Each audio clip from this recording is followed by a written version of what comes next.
প্রিয় দর্শক, দেশে বিদেশে যারা আছেন, যেখান থেকে আমাদের অনুষ্ঠানটি দেখছেন বা দেখবেন, আপনাদের সবাইকে আন্তরিক প্রীতি এবং শুভেচ্ছা জানিয়ে শুরু করছি চ্যানেল 16 এর আজকের আয়োজন dialogue for democracy.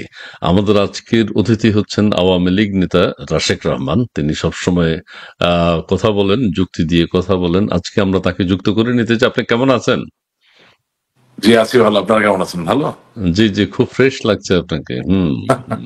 Thank you, thank you. একটা পরিবর্তন আছে আপনার মধ্যে, আছে কথাবার্তাও আজকে বেশ হয়তো পরিবর্তনশীল, অনেক কিছু আমরা শুনতে পারবো। আমাদের শুরুতেই আপনাকে যুক্ত করে নিয়েছি যে কারণে আমি কিছু কথা বলতে চাই এবং সেই কথাগুলো আমাদের দর্শক যারা আছেন তারা শুনবেন। এবং আজকের বিষয়টি হচ্ছে খলিলুর রহমান সাহেব সম্পর্কে আপনার কাছে কিছু মন্তব্য জানতে চাইব। আমাদের জাতীয় নিরাপত্তা উপদেষ্টা যিনি রয়েছেন, প্রধান উপদেষ্টার পদত্যাগ, এটি কি নাটক না অন্য কিছু? কেউ বলছেন নাটক।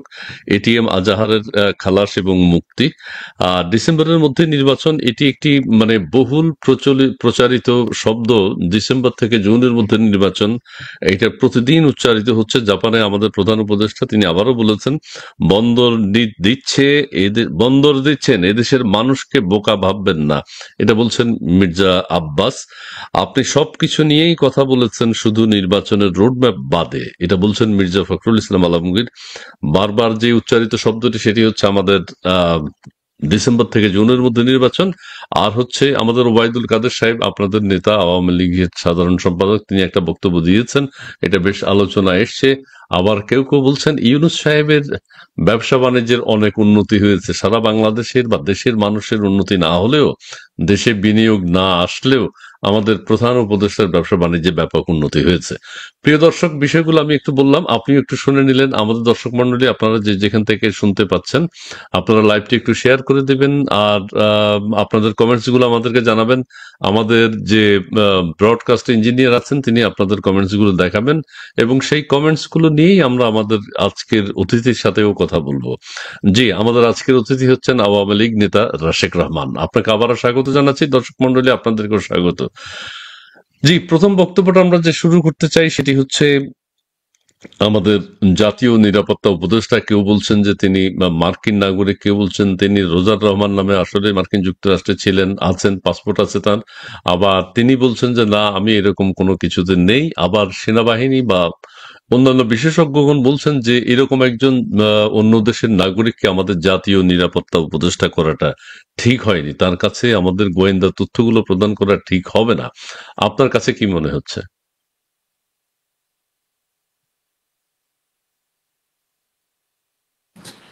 আপনাকে ধন্যবাদ। অনেকদিন পরে আপনার অনুষ্ঠানে আসলাম।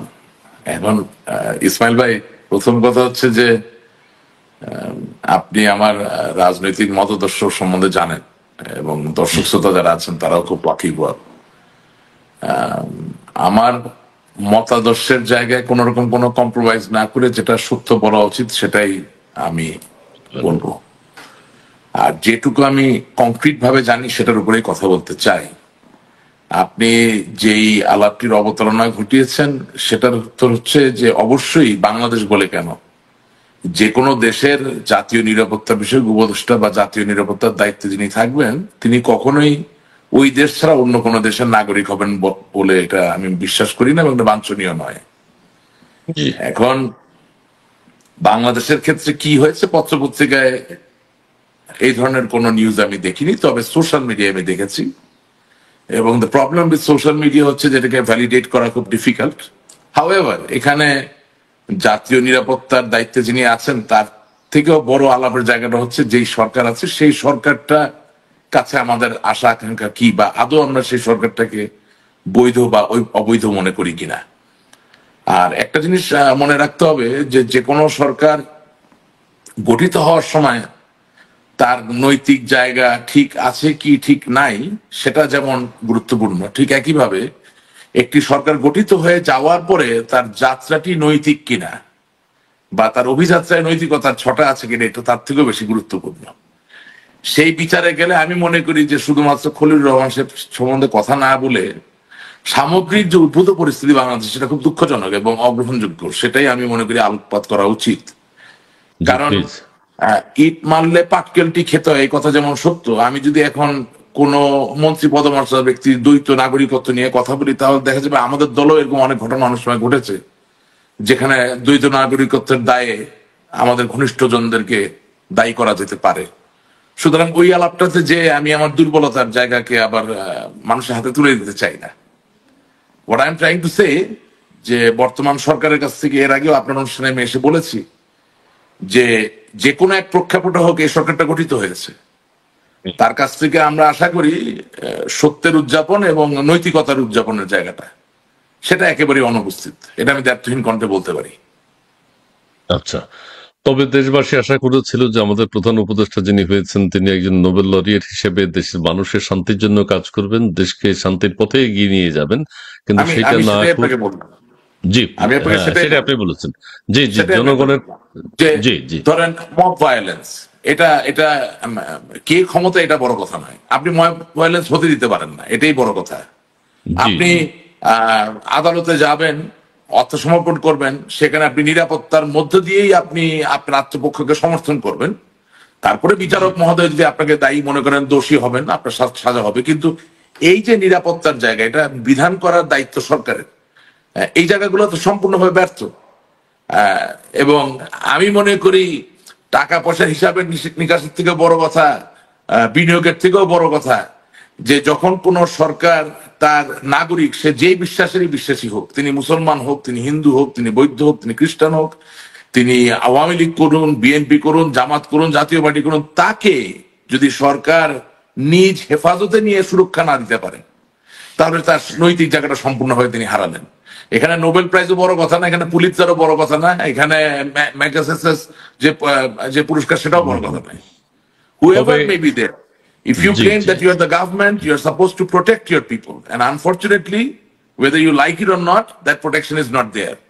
So জি, এটাকে আমরা তবে পার্টিজান আলাপ না করে একেবারে একটা হ্যাঁ আদর্শিক আলাপ যদি রাখি, আমি মনে করি প্রেশারটা অনেক বেশি জোরালো হয়। হ্যাঁ, আদর্শিক আলাপের কথা আপনি বলেছেন, তবে কিছু কিছু ক্ষেত্রে কিছু মানুষের উপর, বিশেষ মানুষের উপর দেশবাসীর, জনগণের প্রত্যাশা অনেক বেশি। সেই হিসেবে ডক্টর ইউনূস সাহেব যেহেতু আন্তর্জাতিকভাবে আলোচিত, আন্তর্জাতিকভাবে স্বীকৃত নোবেল শান্তি পুরস্কার পেয়েছেন, সেই হিসেবে দেশের মানুষের প্রত্যাশা, চাওয়া পাওয়াটা ওনার কাছে অনেক বেশি থাকতেই পারে, এইটা আমার কাছে মনে হয়। আমি কখনোই এই জায়গাটা আপনার সাথে একমত হব না। বাংলাদেশের মানুষের সবচেয়ে বেশি আশা আকাঙ্ক্ষার জায়গা এখনো আমি মনে করি বঙ্গবন্ধু কন্যা জননেত্রী শেখ হাসিনা, আমি মনে করি বেগম খালেদা জিয়া। এর বাইরে আসলে অন্য কোনো নামের উপরে বাংলাদেশের মানুষের খুব বেশি আস্থা আছে বলে আমি মনে করি না এখনো। সেটা অনেকে একমত হতে পারে, অনেকে একমত না হতে পারে, অনেকে আমার কথায় দুঃখিত হতে পারেন, খুশি হতে পারেন, কিন্তু আমি আপনাকে একটা নিরেট বাস্তবতা যেটা সেটা বললাম। বাংলাদেশের পলিটিক্যাল ওয়েদার, বাংলাদেশের পলিটিক্যাল ক্লাইমেটকে যদি if you take it into account, then fact of the matter remains যে বাংলাদেশে সত্যিকার অর্থে দুজন ন্যাশনাল পলিটিক্যাল পার্সোনালিটি আছে। তারা নোবেল প্রাইজ পান নাই, কিন্তু তাদের কাছে বাংলাদেশের বেশিরভাগ মানুষের আশা আকাঙ্ক্ষা, এক শেখ হাসিনা, দুই Khaleda Zia. I hope I could make you মানে I could make myself clear. Doctor Yunus Nobel prize পেয়েছেন, সেটা নিয়ে আমি কোনো প্রশ্ন তুলতে চাই না। নোবেল প্রাইজ আমি তার পাচ্ছি না, উনি পেয়েছেন। সুতরাং ডেফিনেটলি আমি মনে করি আমার থেকে বেশি কৃতকর্ম বলেই পেয়েছেন। কিন্তু এর মানে এই নয় যে বাংলাদেশের বেশিরভাগ মানুষের বিশ্বাস বা আস্থা তার উপরে নিহিত কখনোই বা ন্যস্ত কখনোই ছিল। একটা বিশেষ পরিস্থিতিতে তার নামটা ভেসে উঠেছে হ্যাঁ এবং তিনি হ্যাঁ প্রধান উপদেষ্টার দায়িত্ব পেয়েছেন। দুঃখজনক হলেও সত্য যে নোবেল প্রাইজ, শান্তির জন্য নোবেল প্রাইজ বলতে যা বোঝায় সেই জায়গাটায় তিনি আসলে বাস্তবিক অর্থে খুব একটা সফল এখনো হতে পারেননি। আপনার কথা ধরেই বলছি, আপনার কথা ধরেই আমি বলতে চাই, সেটি হচ্ছে এখন যেহেতু দেশের মানুষ সব নির্বাচন চাচ্ছে, জাতীয় নির্বাচন এবং ডিসেম্বরের মধ্যে নির্বাচন বা ডিসেম্বরের নির্বাচন সেটি চাচ্ছে, কিন্তু প্রধান উপদেষ্টা আপনার কথা মতোই যদি বলে যে কোনো কারণে হোক তিনি এসছেন, প্রফেসর ডক্টর মোহাম্মদ ইউনূস, এবং প্রত্যেকে চেয়েছে যে না একটা পরিবর্তন নিশ্চয়ই হবে, কিন্তু সেই পরিবর্তনের আশা তো দূরের কথা, এখন এখন এখন মানুষ বুঝতে পারছে যে আসলে কোনো রাজনৈতিক দল ছাড়া, রাজনৈতিক নেতৃত্ব ছাড়া বাংলাদেশের শান্তি প্রশান্তি আসবে না। যাই হোক, আমরা আপনাকে একটু বসিয়ে রেখে আমি কিছু কমেন্টস একটু প্রাপ্তি স্বীকার করি, কিছু প্রাপ্তি স্বীকার একটু করতে চাই। আমরা আমাদের ফারুক রানা বাপ্পি, তিনি বলছেন কেমন আছেন? জি আমরা দুজনেই ভালো আছি। রাশিক ভাইকে বেশি ফ্রেশ মনে হচ্ছে। বাংলাদেশ ইউরোপ, তিনি বলছেন খলিলুর রহমান কি পদত্যাগ করেছেন নাকি শুনলাম। আচ্ছা, এই ধরনের এক ধরনের কথা আছে যে জাতীয় নিরাপত্তার ব্যাপারে নানান প্রশ্ন আছে, তার ব্যাপারে। সাদেক শফিউল্লাহ তিনি বলছেন বাংলাদেশ গ্রামীণ ব্যাংক নয়, ডিসেম্বরেই ভোট চাই, দিল্লি নয়, পিন্ডি নয়, অন্য কোনো দেশ নয়, অন্য কোনো দেশ, ভোটের অধিকার ফেরত চায় বাংলাদেশ। আর বাপরে বাপ, ধন্যবাদ আপনাকে। রিপন খান বলছেন যে আসসালামু আলাইকুম রহমতুল্লাহি ওবারাকাতুহু। ওয়ালাইকুম আসসালাম রহমতুল্লাহি ওবারাকাতুহু। রিপন খান বলছেন আপনারা দুজন কেমন আছেন? জি ভালো আছি। ইমরান ইরশাদ তিনি বলছেন রাশেক ভাইকে দেখে ভালো লাগছে। জি রাশেক ভাইকে আজকে ফ্রেশ মনে হচ্ছে। এম এম শাহজাহান আলী শিশির তিনি বলছেন জয় বাংলা, জয় বঙ্গবন্ধু। খন্দকার আনিস তিনি বলছেন প্রধান বিচারপতি সৈয়দ রেফাত হোসেন সাহেবকে পদত্যাগ করিয়ে সাবেক বানানো হচ্ছে যাতে সেনা প্রধান, হ্যাঁ, সে যাতে প্রধান উপদেষ্টা হতে পারে। এরকম কিছু হচ্ছে নাকি? আওয়ামী লীগের সাথে আলোচনা না করে নতুন উপদেষ্টা নিয়োগ দিলে ডেফিনেটলি 1-11 আসতে পারে। তবে আপাতত ইউনূস থাকবেন না, এই সংবাদটি আমাদের জন্য অনেকটা স্বস্তিদায়ক। জয় বাংলা, জয় বঙ্গবন্ধু। আচ্ছা, জয় বাংলা। তিনি বলেছেন যে একটা অন্য ধরনের তথ্য তিনি উপস্থাপন করেছেন। মোহাম্মদ রাকিব শুভকামনা। এস এম হাফিজ আওয়ামী লীগ নেতা পালাইলো কেন, আগে সেটার উত্তর দেন। ঠিক আছে, মোহাম্মদ রাকিব কেমন আছেন ভাই? জি ভালো আছি আমি। শরীফ আহমেদ নিষিদ্ধ আওয়ামী লীগের দোসর চাটুকার গুন্ডা বাহিনীকে যেখানেই পাবেন গণধোলাই দিবেন, এই যে কথাগুলো বেরিয়ে আসছে, হ্যাঁ, কি জন্য সব জায়গায়। হ্যাঁ, এস আলী দেশ কি মবের রাজ্য? যদি হয় তাই হয়, তবে আমার মব করার স্বাধীনতা কি আছে জানাবেন প্লিজ। হ্যাঁ, তার স্বাধীনতা আছে কিনা, আমাদের উপর মব করলে আমরা কি করব সেটাও জানাবেন। ধন্যবাদ আপনাকে। এই খন্দকার কাজী মনিরুজ্জামান তিনি বলছেন খন্দকার ইসমাইল ভাই আপনাকেও অনেক সুন্দর লাগছে। ও বাপ রে বাপ, থ্যাংক ইউ। আমার লিটন মিয়া সুদখোর ইউনুস গংদের দুঃশাসন থেকে বাঙালি মুক্তি পাবে কবে? জি, আমরা যেটা বলতে চাচ্ছি এখন, ওই যে আমাদের দেশে এখন যেটি আলোচিত হচ্ছে সবচেয়ে বেশি, সেটি হচ্ছে যুদ্ধ অপরাধের দায়ে যে এটিএম আজাহার তিনি মুক্তি পেয়েছেন, এবং মুক্তি পেয়েছেন, আবার আদালত তাকে নির্দোষ প্রমাণ করেছে। এই বিষয়টি নিয়ে সারা দেশে আলোচনা হচ্ছে, এবং এক ধরনের যে আইনের শাসন, যে আগে যারা তারা বিচার করেছেন সেটা কি ভুল ছিল? যে বিচারপতিরাই তো ছিল, সেখানে তো প্রধান বিচারপতি ছিল, এখনো আবার প্রধান বিচারপতি আছে, এখন আবার রায় হয়েছে দুই রকম, দুই সময় দুই রকম রায়। এটা কি সরকারের ইচ্ছা মতোই হয়, না হয় আপনারা যে সময় বিচার করেছেন আপনারা কিভাবে করেছেন, আপনারা কিভাবে রায় দিয়েছেন, সেটা যদি একটু ব্যাখ্যা করেন, একটু ক্লিয়ার হতে চাই। আপনি কি ধরনের উত্তর চান? প্রায়োগিক উত্তর চান নাকি কি হওয়া উচিত সেই উত্তর চান? আহ, এখন কি হওয়া উচিত ছিল, হ্যাঁ, এখনকার মানে কথা বলছেন? এখন না, আমি বলছি যে বাংলাদেশের আইন ব্যবস্থার একটা খুব দুর্বল জায়গা হচ্ছে যে এটা সম্পূর্ণভাবে জুরি সিস্টেমের বাইরে। জি অর্থাৎ পৃথিবীর যে কোনো জায়গায় আপনি বিশেষত মার্কিন যুক্তরাষ্ট্রে আপনি যদি অভিযুক্ত হন, তাহলে জি আপনার যে অভিযোগের জায়গা সেটা খণ্ডন করা হবে একজন বিচারকের সামনে বা কয়েকজন বিচারকের সামনে। কিন্তু দেশ দিনের শেষে সংবিধান বহির্ভূত যে ব্যাপারগুলো, অর্থাৎ যেমন ফৌজদারি অন্যায় বা কোনো সমঝোতা বিষয়ক অন্যায়, এইসব জায়গায় যেটা হয় যে জুরি যারা, অর্থাৎ জি দেশের নাগরিকদের মাঝ থেকে বেছে নেওয়া কিছু সৎ কর্মঠ মানুষ, তারা এই মামলার ব্যাপারে তাদের যেই মতামত সেটা দেন। তার মানে কতদিন জেল হবে বা কি ফাঁসি হবে সেটা তারা বলেন না, কিন্তু ব্যক্তি নির্দোষ নাকি দোষী সেই ব্যাপারে তারা তাদের মতামত প্রকাশ করেন। সেটার উপর ভিত্তি করে বিচারক ঠিক করেন কাকে 10 বছর জেল দিবেন, কাকে ফাঁসি দিবেন, কাকে যাবজ্জীবন জেল দিবেন। ঠিক আছে না? জি এখন বাংলাদেশে এই জুরি ব্যবস্থাপনা তো তৈরি হয়নি। এটার কয়েকটা বিশেষ কারণ আছে। সেটা হচ্ছে যে 17 বছরের পুরানো যে ঔপনিবেশিক বিস্তৃতি, সেখান থেকে যে আইন আমাদের কাছে এসেছে তার আমূল পরিবর্তন আমরা আসলে কখনোই করতে পারি নাই। আমরা এই আওয়ামী লীগ, বিএনপি, জাতীয় পার্টি, কামড়াকামড়ি, পিটাপিটি, জামাত ইসলামী, মারামারি, এর মধ্যে দিয়ে 54 বছর পার করে ফেলেছি। কিন্তু মানুষের জীবনধারার কে আরো সাবলীল, স্বাচ্ছন্দ্যময় এবং আরো সুরক্ষায় পরিপূর্ণ করার জন্য আইনি যে বিবর্তন হওয়ার কথা ছিল সেটা আসলে হয় নাই। হয়নি। আর তার থেকেও বড় কথা হচ্ছে দুর্নীতি এত বেশি গভীরে ঢুকে গেছে যে আপনি যে বাংলাদেশের নাগরিকদেরকে দিয়ে একটা জুরি ব্যবস্থাপনা করে সঠিক বিচার পাবেন সেটারও আসলে নিশ্চয়তা দেওয়া সম্ভব না। তাহলে যিনি বিচারক, যিনি বিচার করছেন বা যিনি আইনজীবী, তিনিও তো আমার দেশের মানুষের বাইরে না। সুতরাং ওই রোগে যদি আমার দেশের একজন সাধারণ মানুষ আক্রান্ত হয়, তাহলে একই রোগে অন্য যাদের বিশেষভাবে বললাম তারাও তো আক্রান্ত হতে পারেন, তাই না? তা আমার মনে হয় আপনি কথার উত্তরটা পেয়ে গেছেন। আর তার থেকে বড় কথা হচ্ছে যে যুদ্ধাপরাধী কাউকে ছেড়ে দেওয়াকে কোনোদিন আমি সমর্থন করতে পারি না। কারণ এই সরকারের সবচেয়ে বড় ব্যর্থতার জায়গা, এটা হচ্ছে একটা অন্যতম জায়গা যে আপনি বৈষম্য বিরোধী আন্দোলনকে সমর্থন করতে গিয়ে, স্বীকৃতি দিতে গিয়ে একেবারে বাংলাদেশের জন্মটাকে অস্বীকার করে ফেললেন। এটা তো আর হয় না। এখন এটা যে বাংলাদেশের মানুষের স্বার্থবিরোধী একটা ব্যাপার হয়ে যাচ্ছে, এটা অনেকে হয়তো বা এখনই বুঝতে পারছেন না, কিন্তু কিছুদিন পরে অবশ্যই বুঝবেন। সুতরাং যেভাবেই হোক, এটা আওয়ামী লীগ বিএনপি একার কারো সম্পত্তি নয়, এটা এই সরকার সহ প্রত্যেককে বুঝতে হবে যে what they are doing is not correct, it is the wrong path. এবং মাঝে মাঝে আমি কয়েকজন উপদেষ্টার মুখে শুনি যারা বাংলাদেশের সত্যিকার স্বাধীনতা ইতিহাসকে গ্রহণ করে আমাদের সামনে এগোতে হবে, শুনি তারা বলেন, কিন্তু এর প্রয়োগ নাই। এর প্রয়োগ নাই কিরকম? এই যে একটু আগে আপনি যেরকম বললেন যে আমরা যুদ্ধাপরাধীকে মুক্ত করে দিচ্ছি।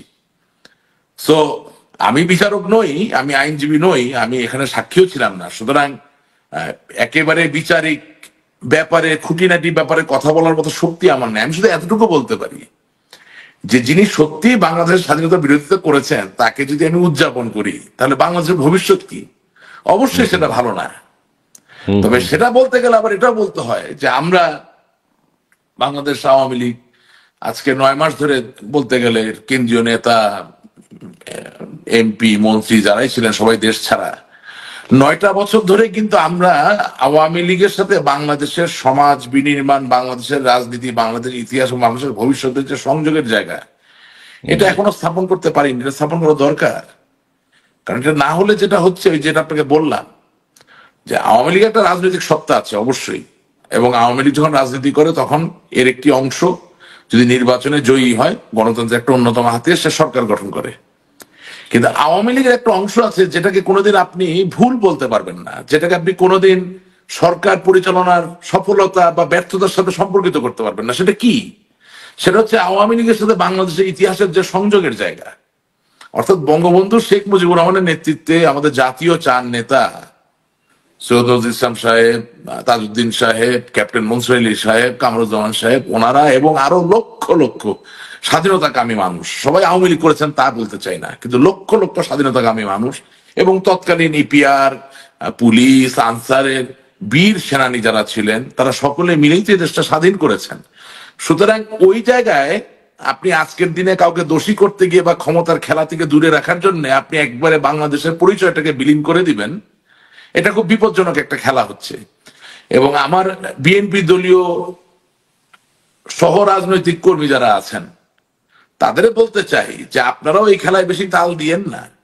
কারণ দিনের শেষে আপনার যে প্রতিষ্ঠাতা মেজর জেনারেল জিয়াউর রহমান, যদি বাংলাদেশের স্বাধীনতাকে ম্রিয়মান করে ফেলা হয় ইতিহাসটাকে, তাহলে উনিও কিন্তু থাকেন না। সুতরাং বুঝে হোক না বুঝে হোক, বেশি তাল দিতে গিয়ে নিজের পায়ে নিজে কুড়াল মাইরেন না। That's my stand. এবং সেটা হচ্ছে, এটা খুব ভালো কিছু হচ্ছে বলে আমি মনে করছি না, মনে করেন না। আর জামাত ইসলামীর ভাইদের কাছেও আমার একটা কথা, রাজনৈতিক কোনোভাবে আপনাদের সাথে আদর্শের সাথে আমার কোনো মিল নাই, কিন্তু আপনি তো বাংলাদেশেই আছেন।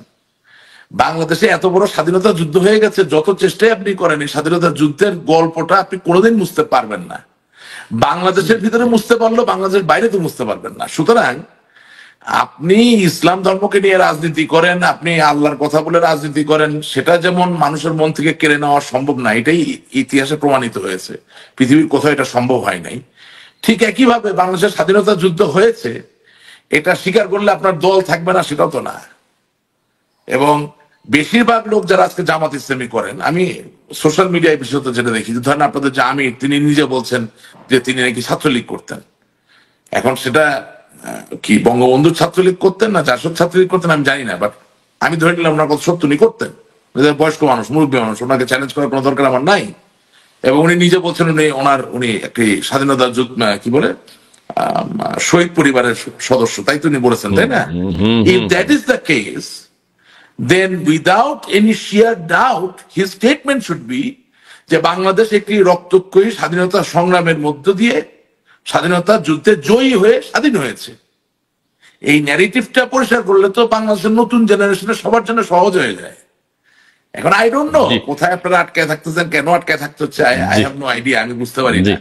হ্যাঁ। তো তো রসিক ভাই, তো আপনার একটা চমৎকার কথা হচ্ছে, সেটি হচ্ছে আপনি বলেছেন, ঠিক আছে, আপনি বলেছেন যে বৈষম্য বিরোধীদেরকে সমর্থন করতে যে বাংলাদেশের স্বাধীনতাকে অস্বীকার করা হচ্ছে বা করে মানে ফেলছে, এটা প্যান্ট শার্টের বোতাম খুলে গেছে, শার্টের বোতাম খুলে গেছে, শার্টটা টাইনা ধরতে গিয়ে লুঙ্গিটা খুলে ফেলাই দিচ্ছেন, এই হলো অবস্থা।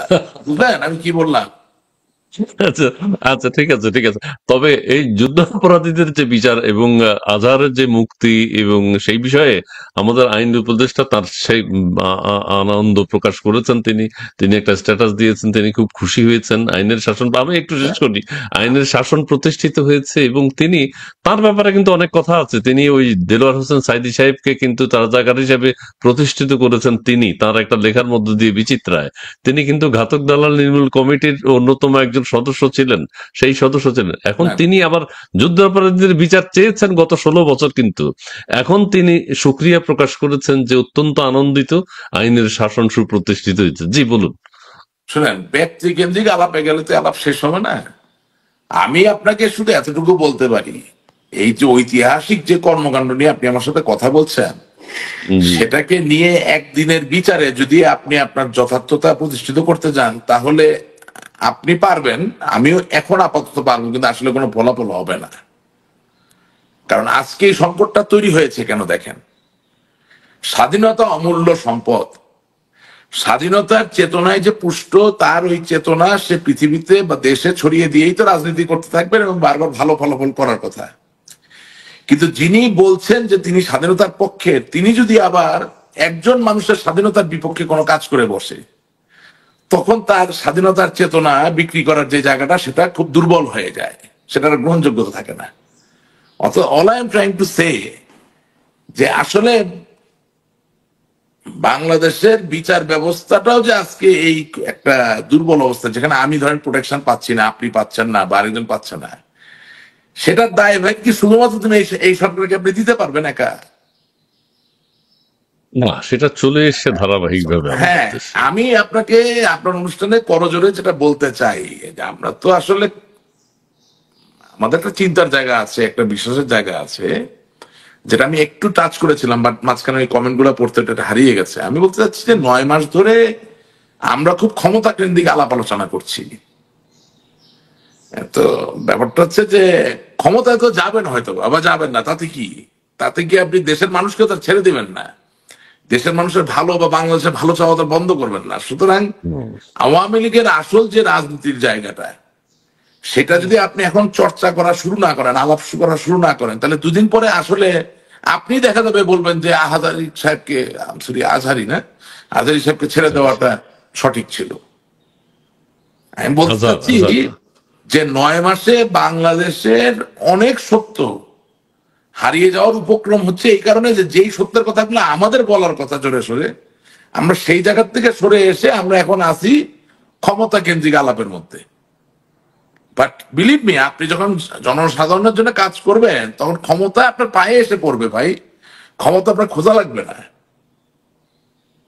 তবে এত বৈষম্য, এত হানাহানি, এত বিভেদ মতভেদ যদি থেকে থাকে, সেখানে আসলে ঐক্যের আর কথা, দেশের আর স্বাধীনতা সার্বভৌমত্বই যেখানে নাই, হুম, সেখানে তো এটার না, আর আমি জানি আমি না যদি আপনাকে আমি যদি আপনাকে প্রশ্ন করি যে জি 1971 সালের 25শে মার্চের কাল রাতে যখন পাকিস্তান হানাদার বাহিনী অস্ত্র নিয়ে বাঙালির উপরে ঝাঁপিয়ে পড়লো, তখন এই বাঙালি তো শত সেনাবাহিনী থাকার পরেও একেবারে সম্মুখে দাঁড়িয়ে থেকে তার সাথে যুদ্ধ করতে পারলো বা যুদ্ধ করলো, তাহলে ওই বাঙালি তো আর এখন ভারতীয় হয়ে যায় নাই, বা ওই বাঙালি তো এখন পাকিস্তানি হয়ে যায়নি, তাহলে এই বাঙালি এখন যুদ্ধ করে না কেন? এই প্রশ্ন আপনি করবেন না?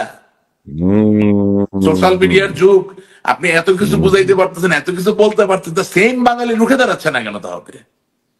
এই প্রশ্নের উত্তর যদি আপনি খুঁজে ফেরেন, আমি মনে করি সমাধান পেয়ে যাবেন। আমরা তো ওই প্রশ্ন করছি না, আমরা ওই আলাপে যাচ্ছি না। জি জি জি 52 সালে বাঙালি পারলো পাকিস্তানি পুলিশ, সেনাবাহিনী, আইন শৃঙ্খলা রক্ষাকারী গোয়েন্দা সংস্থার বিরুদ্ধে দাঁড়িয়ে যেতে। 66 সালে পারলো, 1969 সালে পারলো, 1971 সালে পারলো, কিন্তু আজ পারে না কেন? কারণটা কি? একবার প্রশ্ন করছেন? জি জি জি জি ভালো, ঠিক তার আছে। মানে হচ্ছে আমি আ- ব্যর্থ। জি খুব ভালো কথা বলেছেন। আচ্ছা, আরেকটা বিষয় বলতে চাই, আওয়ামী লীগের সাধারণ সম্পাদক ওবায়দুল কাদের সাহেব বক্তব্য দিয়েছেন এবং সেখানে তিনি তিনি কিভাবে আত্মগোপনে চলে গেলেন, কিভাবে তিনি বাংলাদেশ ছাড়লেন, সে বিষয়গুলো তিনি উপস্থাপন করেছেন। তৃণমূল নেতাকর্মী বা দেশের আপামর জনসাধারণের কথা তার মুখ থেকে সেইভাবে আমরা শুনতে পাইনি, দেশবাসী শুনতে পাইনি। অনেক আলোচনা হচ্ছে, সমালোচনা হচ্ছে। একজন নেতৃস্থানীয় মানুষ যিনি যে 9 মাস পর কথা বলেছেন, একটা কিছু জাতি ফ্রুটফুল কিছু জাতি জানতে চেয়েছে বা জানতে পারলে খুব ভালো হতো, কিন্তু তার বক্তব্যটিকে আপনি কিভাবে দেখছেন এই সময় তার এই বক্তব্য? শোনেন, আল্লাহ তাআলা মানুষকে ক্ষণে ক্ষণে পরীক্ষা করে। আমি জানি না ভবিষ্যতে আমার কি আছে, আপনাকে শুধু একটুকু বলতে পারি যে আল্লাহ আসলে আওয়ামী লীগের নেতা কর্মীদের পরীক্ষা করতেছে। গেল এক।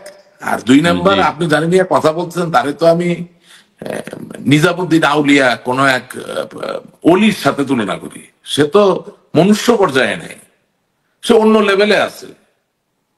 আপনি জিনিসটা না, বুঝতেছেন না? আওয়ামী লীগের জি। সভানেত্রী শেখ হাসিনা, জি। ওনার প্রাণহানির শঙ্কা বা হুমকি থাকার কারণে আজকে উনি ভারতের দিল্লিতে। জিনিসটা বুঝেন নাই? বাংলাদেশ আওয়ামী লীগের হাজার হাজার নেতা কর্মী, কারো প্রতি কারো মায়া তৈরি হইল না, সবাই পালায়া আইসা ইন্ডিয়ায় হাজির হইতে হইল। একমাত্র এই আল্লাহর অলি, ওনারে বাথরুম থেকে দেখার পরে সবার মায়া তৈরি হয়ে গেল, ওনাকে তুলে নিয়ে তোমরা ইন্ডিয়া পর্যন্ত দিয়ে আসো। মানে একটা সহজ সরল করলাম আর কি, যে ফ্রম সংসদ জি। ভবন টু ইন্ডিয়া। না, এটা 3 মাস এখন বাংলাদেশে অলি ছিলেন। আল্লাহরে নিয়ে তো আপনি, মানে অলি পীর ফকির আউলিয়া নিয়ে তো আপনি কথা বলতে পারবেন না, তো অন্য লেভেলের জিনিস। না, তবে বাংলাদেশে এখন জিন্দাউলি আছে আরেকজন, এটা কিন্তু মানে ইনি কিন্তু লেটেস্ট, এটা কিন্তু খুব আলোচিত কি জিন্দাউলি, ডাক্তার শফিক সাহেব জিন্দাউলি। না, তবে তবে তবে যিনি যিনি ওনার ইন্টারভিউ নিয়েছেন, ওনাকে আমি একটা বার্তা পাঠিয়েছি। আচ্ছা, কি আমি হিসেবে কেন বার্তায় বলেছি, পাঠিয়েছেন? হ্যাঁ আমি বার্তায় বলেছি যে ভাই, আপনি তো ইন্টারভিউ নিলেন, হয়তোবা সাংবাদিকতার জগতে অনেক বড় কাজ করছেন, অনেক টিআরপি হইলো, এই করলো, কিন্তু ভাই একটু অন্যভাবে তো ইন্টারভিউটা নিতে পারতেন। এটা তো আমার দলের ক্ষতি করলেন, কারণ আমার নেতা কর্মীদের মনের জায়গাটা, প্রাণ সঞ্চারের জায়গাটা একটু ধাক্কা খেলো, একটু অন্যভাবে নেওয়া যেত। যেহেতু ওবায়দুল কাদের সাহেব, আমি বললাম যে মানুষের লেভেলে নাই, উনি অনেক উপরে উঠে গেছেন, ওনাকে নিয়ে কথা না বলে আমি সাংবাদিক সাংবাদিক মহোদয়কে দোষ দিলাম যে আপনি একটু অন্যভাবে ইন্টারভিউটা করতে পারতেন। কারণ বাংলাদেশ আওয়ামী লীগের সাধারণ সম্পাদক চরম বিপদের সময় তার পাশে 200টা লোক তার জন্য প্রাণ দেওয়ার জন্য থাকবে না, তারে একা তার স্ত্রীকে নিয়ে বাথরুমের মধ্যে লুকায় থাকতে হবে, এটা সত্য হইলেও তো বলা যাবে না বাইরে। হুম।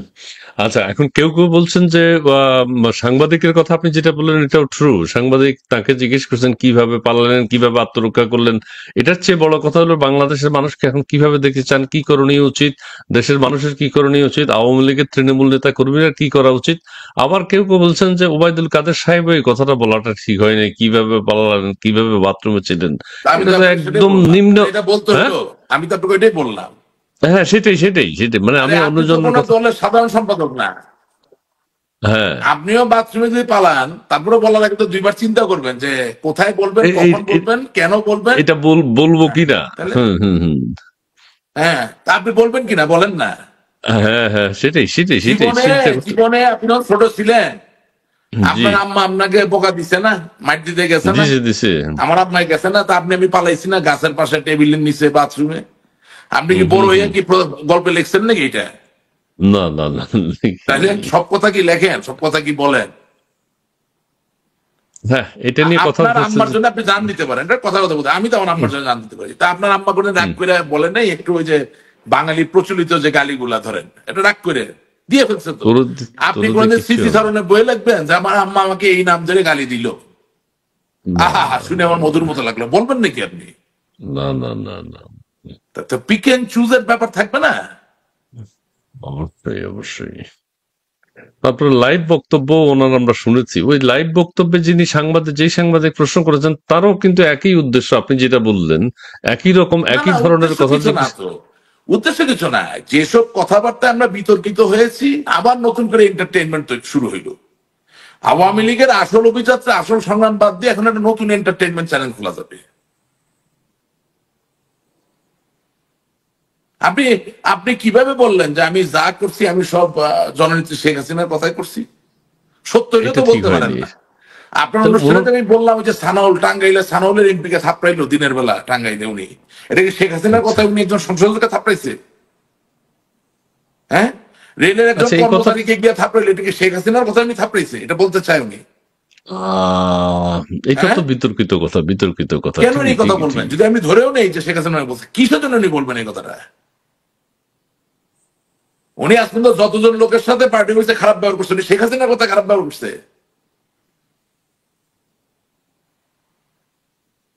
শুনেন, বাংলাদেশের নাম কোনোদিন পরিবর্তন হবে না, বঙ্গবন্ধুর নাম কোনোদিন হারাবে না, আওয়ামী লীগও কোনোদিন হারাবে না, ঠিক আছে? এবং শেখ হাসিনা আওয়ামী লীগের সভাপতি। কিন্তু এই আলাপ ভাই দুঃখজনক, এটা মেনে নেওয়া যায় না, না না, আপনি একেবারে যেভাবে মেনে নেওয়া বলেছেন, হ্যাঁ, আমাকে বলছেন যে এইভাবে কাদের সাহেবের কাছ থেকে এই বক্তব্য, এই গুরুত্বপূর্ণ মুহূর্তে এতদিন পর, অর্থাৎ 9 মাস পরে তার কাছ থেকে এই বক্তব্য জাতি আশা করেনি। এখন এটা তো আপনাদেরকে বলতে হবে। যাক, ঠিক আছে ঠিক আছে, আমরা সেটা বলছি, একটা অনেকেই বলছেন, লোকের আমিও জীবনে 3বার আওয়ামী লীগ মতো দলের সাধারণ সম্পাদক, এতবার মন্ত্রী ছিল, আর কি চাওয়া পাওয়ার থাকতে পারে? আইসা এখন এই শেষ কালে আইসা এই সংকটের সময় আরো সংকট বাড়াই দিল। এটা তো সংকট তৈরি হলো, আমি মনে করি। এটা ঠিক হয়নি, ঠিক হয়নি যে সবকিছু আপনি হাসিনার দেশে আপনি শেখ। আল্লাহ তালা আমাকে রক্ষা করুন, আল্লাহ তালা আওয়ামী লীগকে রক্ষা করুন, নেত্রীরা বাংলাদেশের মানুষকে রক্ষা করুন। সোশ্যাল মিডিয়ায় একটা কমেন্ট যদি আপনি তার পক্ষে পান, আমি আপনার অনুষ্ঠানে জীবন আসবো না। একটা কমেন্ট, দিস ইজ স্যাড। ওকে। শুভ মল্লিক, আপনি ওবায়দুল কাদের এই কারোর সাথে বাথরুমে খারাপ লুকায় ব্যবহার থাকার গল্প করেনি। জীবন আর লুকাইতে পারবেন? এটা আগামী 1000 বছর যতদিন ইন্টারনেট থাকবে ততদিন এই গল্প থাকবে। আপনি জানেন আর্টিফিশিয়াল ইন্টেলিজেন্স দিয়ে ওনারা নিয়ে কি সব ভিডিও বানাইতেছে, বাথরুমের মধ্যে লুকায় আছে, হ্যান্ড করেছে। What is this? এখন আপনি বলতে পারেন কেউ যদি বানায় আমরা কি করব? হ্যাঁ, অবশ্যই আপনি কিছু করতে পারবেন না অন্য কেউ বানাইলে। তা আপনি একটু নিজের মুখটাকে সংবরণ করলে কি হয়? আপনি যদি বলেন যে আল্লাহর রহমতে বেঁচে আসছি ভাই, এই ঘটনা আরেকদিন বলবো, এখন বলা যাবে না বিভিন্ন কারণে, কি আপনাকে কি সাংবাদিক মহোদয় কি ছিঁড়ে ফেলবে? আপনার মাংস কি কেজির দরে বিক্রি করবে?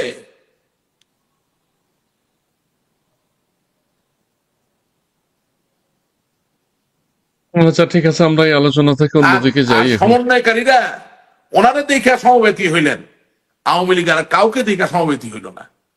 ওনার থেকে তো কম আলোচিত, কম পরিচিত, কম বিতর্কিত লোককে যেভাবে মারা হয়েছে, পিটানো হয়েছে, হত্যা করা হয়েছে, তাহলে উনি কি বুঝাচ্ছেন যে উনি জননেত্রী শেখ হাসিনার থেকে বেশি জনপ্রিয়? জননেত্রী শেখ হাসিনাকে, বঙ্গবন্ধুর কন্যাকে দিল্লি যাওয়া লাগে, আর উনি ওনাকে বাথরুম থেকে বাইর করে সসম্মানে ট্যাক্সিতে উঠাইয়া, ডু ইউ বিলিভ দিস?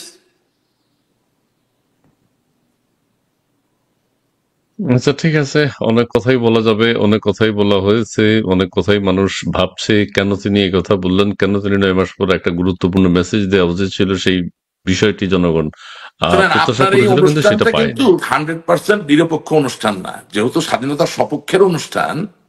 হ্যাঁ, আপনাদের, পকেট। হ্যাঁ, আপনাদেরকেও কিন্তু কিছু মতামত দিতে হবে, শুধু আমাদেরকে এনে মতামত দিলে হবে না। যদি আপনারটা 100% নিরপেক্ষ নির্মোহ অনুষ্ঠান হতো, যে আপনি কোনো দিকেই না, মানে স্বাধীনতা থাকলেও কিছু না, না থাক তা তো না, আপনি স্বাধীনতা প্রেমী, আপনি কিন্তু স্বাধীনতা ভালোবাসেন।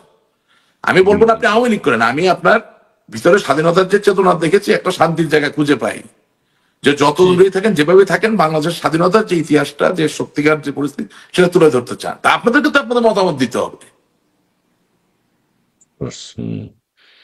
না, আমরা তো যেমন বলছি, আমরা তো বলছি এক ধরনের, কিন্তু আমরা যেই কথাটা তার কাছ থেকে শুনতে পেতাম, যদি এইরকম কিছু দেশের মানুষ নিয়ে, আওয়ামী লীগ নিয়ে, তৃণমূল নিয়ে, জনসাধারণ নিয়ে, সাধারণ মানুষ নিয়ে তিনি যদি কথাগুলো বলতেন, তাহলে ওই কথাগুলো নিয়ে তারপরেও আলোচনা হতো, কথা কোনো গ্রহণযোগ্যতা অনেক পাবে কথা। না।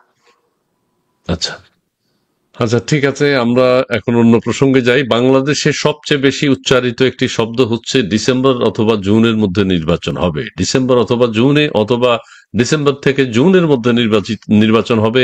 আমাদের প্রধান উপদেষ্টা পৃথিবীর যেখানেই যান, প্রধান উপদেষ্টার কাছে আন্তর্জাতিক জাতীয় যে সংবাদ মাধ্যমগুলো আসে, তিনি যখনই কথা বলেন তিনি বলেন যে ডিসেম্বর থেকে জুন। আজকে 6 মাস যাবত তিনি একই কথা বলছেন। আজকে তিনি জাপান সফরে রয়েছেন, জাপান গিয়েও তিনি একই কথা বলেছেন যে ডিসেম্বর থেকে জুন। এর মধ্যে কোনো রহস্য আছে কিনা, আপনার কাছে কি মনে হচ্ছে? ডিসেম্বরে কোনো নির্বাচন হবে না, এটা বিএনপিও জানে। ওনারা পল্টনে বা বিভিন্ন জায়গায় যে বক্তব্য দিচ্ছেন, তারা জেনে শুনেই দিচ্ছেন যে ডিসেম্বরে কোনো নির্বাচন হবে না। তারা যে যমুনায় গিয়েছিলেন, তারা পরিষ্কার বার্তা পেয়ে গেছেন, এবং যেই কারণে তারা ব্যাকফুটে চলে গেছেন সেটা হচ্ছে যে তাদেরকে খুব তারেক রহমান তো এখন বলছেন, তারেক রহমান আজকের সমাবেশে বলছেন যে ডিসেম্বরে নির্বাচন হতেই হবে। হবে না।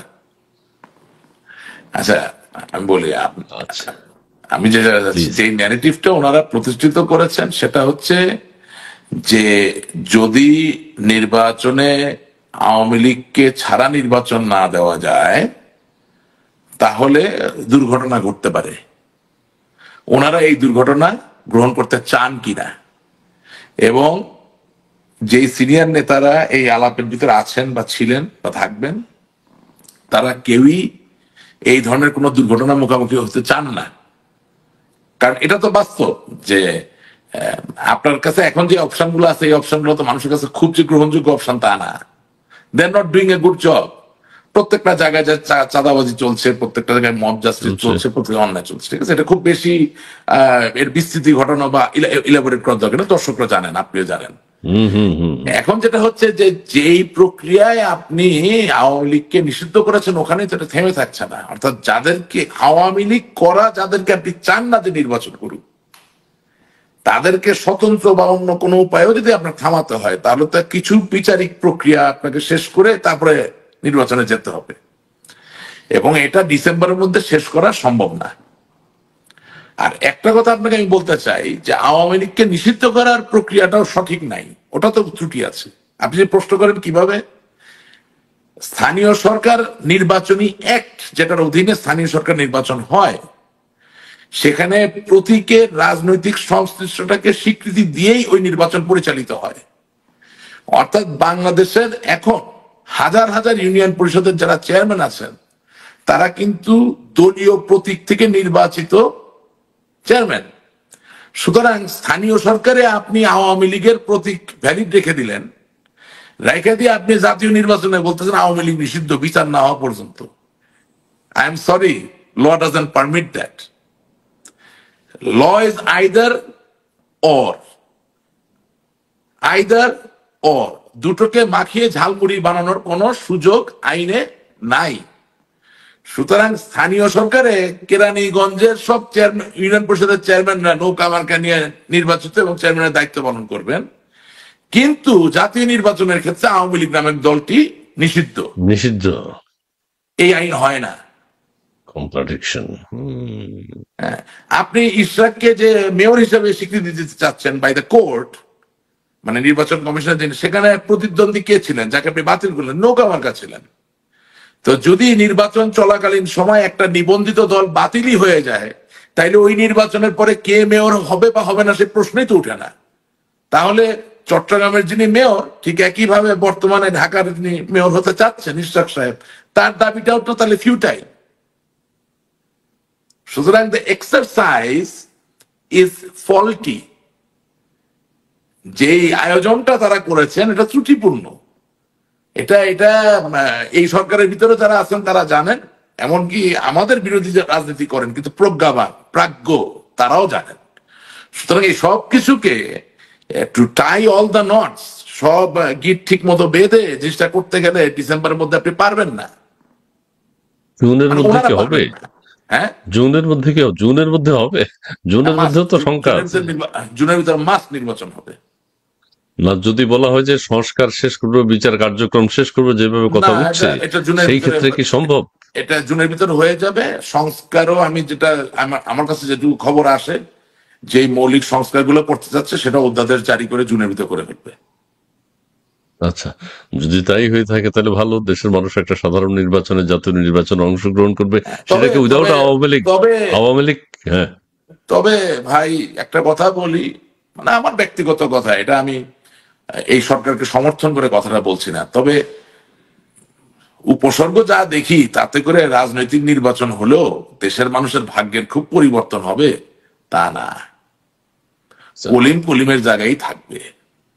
সেটাকে আওয়ামী লীগকে বাদ দিয়েই নির্বাচনটা হবে বলে মনে হয় সেদিকেই যাচ্ছে। হ্যাঁ, এটা আপনি যারা বলে যে আমরা চাই না আওয়ামী লীগকে নিষিদ্ধ দিন, তারাও চায় আমাদের একটা নির্বাচন করে ক্ষমতায় চলে আসতে। শুনে রূঢ় বাস্তবতা, আমরা স্বপ্ন দেখতেছি অনেক রকম, ওগুলো তো আমাদেরকে আজকে সিদ্ধান্ত নিতে হবে, নো মোর ক্ষমতা, নো মোর পাওয়ার, অনলি পলিটিক্স। আজকে যদি আমরা সিদ্ধান্ত নিতে পারি যে আওয়ামী লীগ ক্ষমতার জন্য রাজনীতি করে না, রাজনীতি করতে গেলে ক্ষমতা আসে, এই বিশ্বাস নিয়ে যদি রাজনীতি করা আমরা শুরু করি, তাহলে ইয়েস, আমাদেরকে কেউ ঠেকাইতে পারবে না। কিন্তু এখন আমরা যা করতেছি, অনেক কাজ করা বাকি। যা আপনার কাছে কিছু পজিটিভ কথাও শুনি, আওয়ামী লীগের সংস্কার কিছু প্রয়োজন সেটাও শুনি, এই ধরনের এক ধরনের কথা বোঝা যায়। আরেকটি হচ্ছে যে আপনি অন্তত কিছু বলবেন যে আমরা ওবায়দুল কাদের সাহেবের কাছ থেকে শুনতে পারিনি, কিন্তু তৃণমূলের নেতা কর্মীদের এখন যারা এখন দুর্বিষহ জীবন কাটাচ্ছেন, আমাকে বারবার বা আমার চ্যানেলে এই যে বারবার কমেন্টসও করেন যে তৃণমূল কর্মীদের সম্পর্কে কিছু যেন কেউ একটু বলে, তাদের এখন কি করণীয়? তারা যে দুই একজন মিছিল মিটিং করতে বের হয়ে না, গ্রেফতার হচ্ছে, ন্যাক্কারজনক হামলার শিকার হচ্ছে। তৃণমূল কর্মীরা বিভ্রান্ত।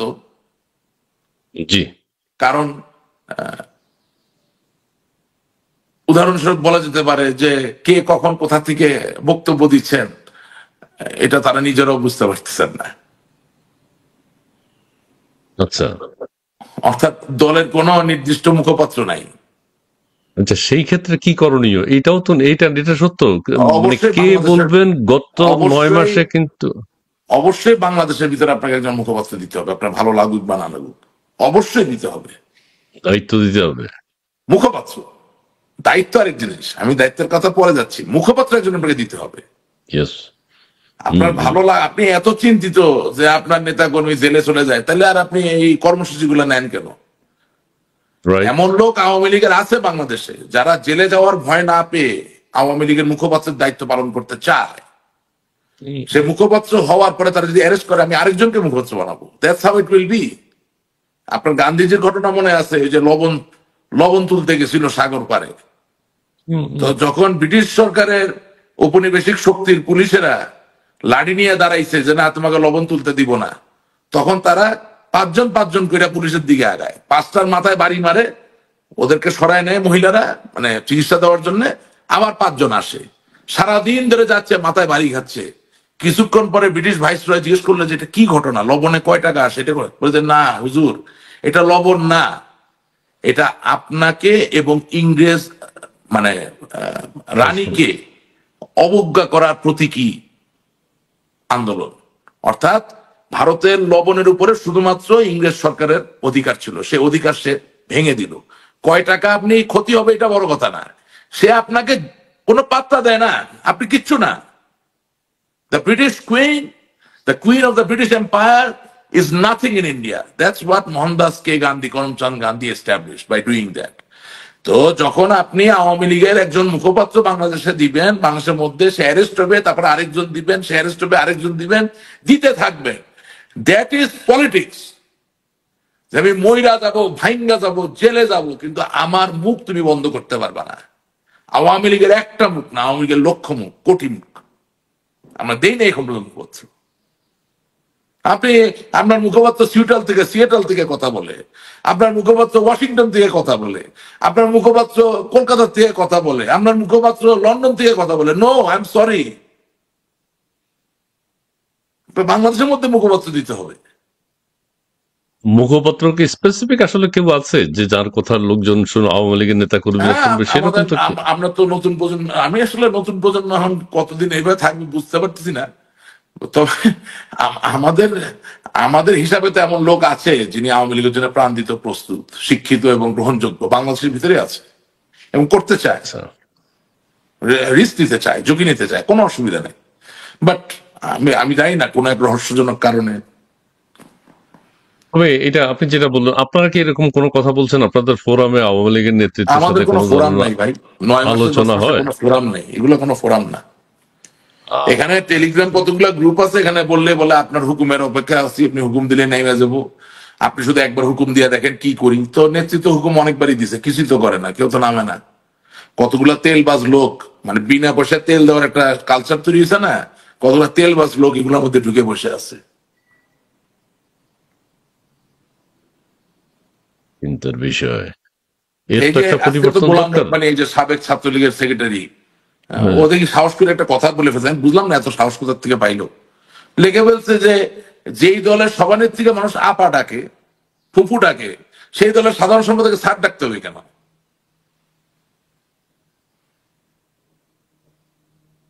কাদের সাহেবকে কি সবাই স্যার ডাকে? তাই তো শুনে আমি চাচা ডাকি, সেটা তো ধরেন আমার আব্বা আওয়ামী লীগের কোষাধ্যক্ষ কাছে বলতেন, সেটা আমি শুরু- হ্যাঁ, হ্যাঁ, হ্যাঁ, হ্যাঁ। অনেকে আছে যারা তেল মারার ধান্দায় থাকে, এরা চাচা হইলেও স্যার ডাকবো, যা লাগে তাই ডাকবো, খুব মাই লর্ড যৌক্তিকতা ডাকবো। না, ঠিক না, ঠিক আছে। তবে এটা সত্য আওয়ামী লীগের এখন যারা নেতাকর্মী প্রত্যন্ত অঞ্চলে আছেন, দেশের ভিতরে আছেন, তারা কিন্তু একটা নেতৃত্ব বা একটা মুখপাত্র চাচ্ছে, যে একদম পারফেক্টলি যিনি বলবেন এখন কি করণীয় বা কি করা না উচিত অবশ্যই, এবং সেই তার দিক। থেকে বড় কথা শুনেন, আপনি আমার আমার কথাটা আপনার পছন্দ হবে না, আমি বলি ভাই, আপনি একটা কথা বলি, আওয়ামী লীগের কিন্তু কোনো দোষ নাই। না, যদি তা তো কোনো নেই। ভুল ত্রুটি হয়ে থাকে, সরি, এটা তো ওই আমার ওই যে আহমদ জন্য ভাইয়ের আইফোনের মতো হয়ে গেল, আঙুলটার হাতটা বললে বেলুন উড়ে দেখি, হ্যাঁ, যেটা কি হ্যাঁ, ওইটা ওই যে মানে হ্যান্ড জেস্টার রিড করতে পারে তো আইফোন। আচ্ছা আচ্ছা আচ্ছা ওই যে আচ্ছা, একবার আচ্ছা। টক শোতে বলছিল না যে আমারটা ঘুরে না, আমারটা আইফোন, এরকম আর কি, আমারটা আইফোনে হাত হ্যাঁ দেখে, হ্যাঁ, হ্যাঁ, মানে ধরে এরকম করলে ওই যে ইয়ে থামস আপ ওই চলে কি কি আসে। আসে, হ্যাঁ, হ্যাঁ। তো এখন হ্যাঁ, তো এখন আবার হইতেছে না, যাক বেলুন চলে আসছিল, সরি। আমি আমি যেটা আপনাকে বলতে চাচ্ছিলাম সেটা হচ্ছে যে আওয়ামী লীগ দল হিসেবে তার তো একটা নীতি আদর্শের জায়গা আছে এবং জি, একটা ইতিহাস আছে। এই দলের কিন্তু কোনো দোষ নেই। আওয়ামী না, লীগের তৃণমূলের যে কর্মী সারাদিন জয় বাংলা জয় বঙ্গবন্ধু বলতেছেন, তারও কিন্তু কোনো দোষ নাই। আচ্ছা, এখন মানুষ তার দোষ যদি উঠবে না, দোষ যদি হইতে পারে, যদি হয়ে থাকে সেটা আওয়ামী লীগ পার্সন টু সমর্থিত যে পার্সন। সরকার, সে সরকারের হয়েছে, ঠিক আছে। তাহলে আপনাকে এটাকে একটু আলাদা করতে হবে, এটা এক, এটাকে আলাদা করতে হবে। 2 নাম্বার, যেখানেই যে কৌশলগত আপনি ত্রুটিপূর্ণ সিদ্ধান্ত নিয়েছেন, সেটা গোপনে বা প্রকাশ্যে মানুষকে নেতাকর্মীদের বলতে হবে যে এই ভুলগুলো আর হবে না। তো তার মধ্যে একটা আমি মনে করি 2024 সালে নিজেরা নিজেরা এসো গান শিখি, এই যে নির্বাচনটা ছিল, এসো একজন একজনকে পানি দিয়ে গোলাগুলি করি, ওয়াটার পিস্তল দিয়ে খেলি, এটাকে টোটালি ডিজলভ করতে হবে। যে আগামী দিনে এই ধরনের কোনো সিদ্ধান্ত আমরা কোনোদিন নিব না, সেটা যেই প্রয়োজনই হোক। এই জায়গাটা পরিষ্কার না করা পর্যন্ত তৃণমূলের নেতা কর্মীরাও এখন ঐক্যবদ্ধ না, আমি আপনাদের সত্য কথাটা বলতেছি, এখনো ভিতরে ভিতরে। কারণ ঐক্যবদ্ধ হবেন কিভাবে? কারণ একজন তৃণমূলের কর্মী তো এককভাবে স্বাধীন নন, এখানে একটা চেইন কাজ করতেছে, এত বছরের সম্পর্ক। কেউ কাউকে চাকরি দিচ্ছেন, কেউ কাউকে ডিলারশিপ দিয়েছেন, কেউ কাউকে টাকা দিয়েছেন, কেউ কাউকে স্বাস্থ্যের মানে চিকিৎসার ব্যবস্থা করেছেন, কেউ কারো চাকরি পাওয়ার ক্ষেত্রে তদবির করে দিয়েছেন, কেউ কাউকে কমিটিতে পদ দিয়েছেন। সুতরাং এইটা এসো নিজেরা নিজেরা গান শিখি, খেলাধুলা করি, এই যে ঘটনাটা, এইটা আপনি যতক্ষণ না ডিজোন না করবেন, ততক্ষণ পর্যন্ত এই যে বিভক্তি তৈরি হয়েছে, এটা ঠিক হবে না। ঠিক একইভাবে এর আগেও বলছি যে স্থানীয় সরকার নির্বাচনেও যে বিভক্তি তৈরি হয়েছে, এটা যে আপনি আর কোনোদিন রিপিট করবেন না, এটা বলা, এটা বলতে হবে। আপনি মানেন বা মনে আপনার যাই থাকুক যে আচ্ছা এখন বলে নেই, পরে কোনোদিন ক্ষমতায় গেলে করেন না, তারপরেও বলতে হবে। আচ্ছা, এটা গেল এক। আর 3 নাম্বার যেটা সবচেয়ে বড় কথা, ঢাকা ছাড়া কোনোদিন রাজনৈতিক কোনো আন্দোলন বা সংগ্রাম তৈরি করা, ইটস জাস্ট নট পসিবল। তার মানে ঢাকায় যারা প্রাণ বাজি রেখে রাজনীতি করেন, তাদেরকে বুঝতে হবে যে আগামী দিনে ঢাকার রাজনীতিতে ঢাকার মেয়র তারাই হবেন, ঢাকার এমপি বেশিরভাগ ক্ষেত্রে তারাই হবেন। যদি এটা তারা না বুঝেন, তাছাড়া আপনি রাস্তায় নামায় কাউকে দিয়ে ফাইট করাইতে পারবেন না। ওই টেলিগ্রামে সবাই তেল মারবে, আপা একটা নির্দেশ দিবেন, এই দেখেন আবার থামস আপ হয়ে গেছে আহমেদ ভাইয়ের মতো, আইফোন তো আঙ্গুল এরকম করলে একটু হয়ে যায়। আপা আপনি আপনি শুধু হুকুম দিবেন আমরা করে ফেলবো, এই চলতে জি থাকবে, কিন্তু রেজাল্ট আপনি কিছু পাবেন না। তো এই দেখেন আবার হচ্ছে কি যে একটা মুসিবত, এটা অফ করে কেমন এটাও জানি না আমি। তো এখন কথা হইলো, এবং আরেকটা যে বলতে চাই যে আমাদের এই 9 মাসে বহু সুযোগ এসেছিল ঘুরে দাঁড়ানোর, আমরা কাজে লাগাতে পারিনি। কেন কাজে লাগাতে পারিনি? এই অনুষ্ঠানে এটা বইলা খামা খামা, এমনি আমার অনেক শত্রু, আরো শত্রু বাড়বে, বাট কাজে লাগালে ভালো হতো। মনে প্রাণে ভেবেছিলাম, চেয়েছিলাম যে এই সুযোগগুলো আমরা কাজে লাগাতে পারবো, কিন্তু উই কুড নট। এবং সুযোগগুলো আপনারা কাজে লাগাতে পারেননি। এবং একটা জিনিস লক্ষণীয়, আপনাকে শুধু আজকে একটা কথা বলি, ধরেন আপনি, আপনার বয়স আমার বয়স দিয়ে এই জায়গায়, আপনি টকশো করছেন, বাংলাদেশের মানুষের জন্য করছেন, আপনাকে স্যালুট জানাই। ঠিক একইভাবে বাংলাদেশ আওয়ামী লীগের পক্ষ থেকেও শত শত হাজার হাজার অনলাইনে প্রোগ্রাম হচ্ছে, জুমে হচ্ছে, টেলিগ্রামে হচ্ছে, হোয়াটসঅ্যাপে হচ্ছে, ফেসবুকে হচ্ছে, কিন্তু একটা যে লক্ষণীয় কি জানেন, কোন অনুষ্ঠানে জেন জি যাদেরকে বলা হয় তাদের কোনো উপস্থিতি নাই। এটা ঠিক না করলে তো আপনি, কারণ আমার তো চুল পাকছে, আরো পাকবে, আমার তো বয়স বাড়তেছে, আমি তো কখনোই তাকে ছাড়া দাঁড়াতে পারবো না। তো আমি মনে করি যে আওয়ামী লীগের অনলাইন যেসব অ্যাক্টিভিটি আছে সেখানেও জেনজির পদচারণা বা তাদের উপস্থিতি, অংশগ্রহণটা অনেক বেশি বাড়ানোর চেষ্টা করা দরকার। If not, it conveys a very wrong message. আমার বয়স 80, আমি এখন যুদ্ধ করতেছি 25 বছর 26 বছর বয়সের ছেলের সাথে, এটা কোনো হিসাব হইল নাকি? শিওর আমি সেনাপতি, আমি আমার জায়গায় থাকবো, কিন্তু আমাকে এমন কোন লোককে সহ অধিনায়ক বানাইতে হবে যার বয়স ওই 25-26।